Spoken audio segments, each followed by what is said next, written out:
मेरे प्यारे देशवासियों, मेरे आदरणीय वरिष्ठ नागरिकों और देश की सेवा करने वाले सभी कर्मयोगियों को मेरा प्रणाम। आज मैं आपसे एक ऐसे विषय पर बात करने आया हूं जो लाखों परिवारों के जीवन से जुड़ा हुआ है।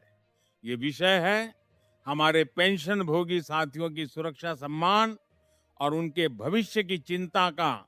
देश के लाखों श्रमिकों और कर्मचारियों ने वर्षों तक कड़ी मेहनत करके इस राष्ट्र की प्रगति में अपना महत्वपूर्ण योगदान दिया है।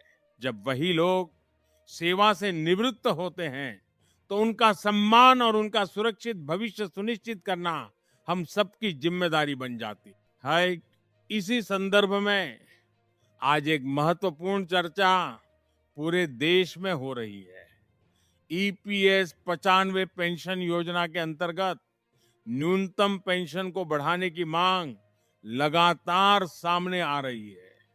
आज कई संगठन ये मांग कर रहे हैं कि वर्तमान में जो न्यूनतम पेंशन लगभग 1,000 रुपए है, उसे बढ़ाकर 7,500 रुपए प्रति माह किया जाए। मेरे प्यारे साथियों, हम सब जानते हैं कि आज महंगाई लगातार बढ़ रही है। दवाइयों का खर्च, इलाज का खर्च और रोजमर्रा की जरूरतों का खर्च भी पहले से ज्यादा हो गया है। ऐसे में पेंशन भोगी भाइयों और बहनों की ये चिंता स्वाभाविक है कि उन्हें सम्मानजनक जीवन के लिए पर्याप्त आर्थिक सहारा मिलना चाहिए। सरकार इस विषय को पूरी गंभीरता से देख रही है, क्योंकि यह केवल आंकड़ों का विषय नहीं है, बल्कि यह हमारे वरिष्ठ नागरिकों के सम्मान का विषय है। ईपीएस 95 योजना एक योगदान आधारित योजना है। इसमें कर्मचारियों की सैलरी का एक हिस्सा और नियोक्ता का योगदान मिलकर पेंशन फंड बनाते हैं।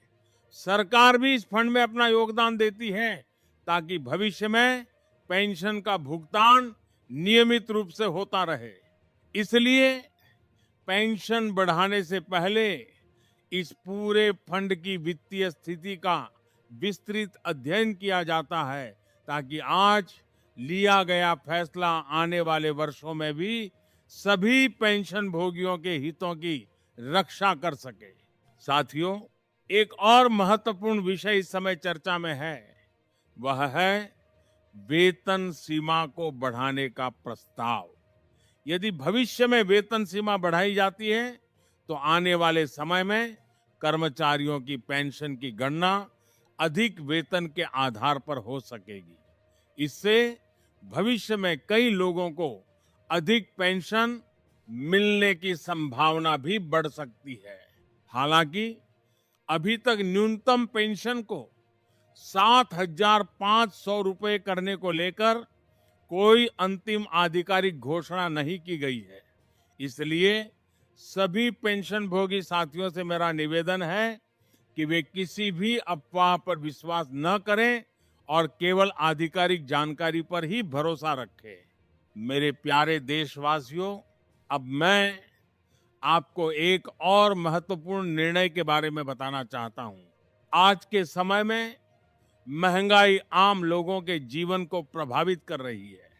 घर का खर्च चलाना पहले से अधिक चुनौतीपूर्ण हो गया है। इसी को ध्यान में रखते हुए केंद्र सरकार ने एक महत्वपूर्ण फैसला लिया है। सरकार ने महंगाई भत्ते यानी डीए में 4% की बढ़ोतरी करने का निर्णय लिया है। इस फैसले से देश के लगभग 49 लाख केंद्रीय कर्मचारियों और 65 लाख से अधिक पेंशन भोगियों को सीधा लाभ मिलेगा। डीए का उद्देश्य यही है कि जब बाजार में वस्तुओं की कीमतें बढ़े तो कर्मचारियों और पेंशन भोगियों की आय पर उसका नकारात्मक प्रभाव कम से कम पड़े।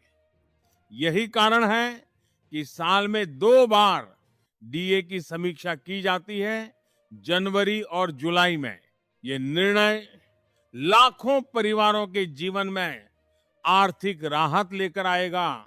इससे कर्मचारियों और पेंशन भोगियों की क्रय शक्ति मजबूत होगी और उनके परिवारों को भी सहायता मिलेगी।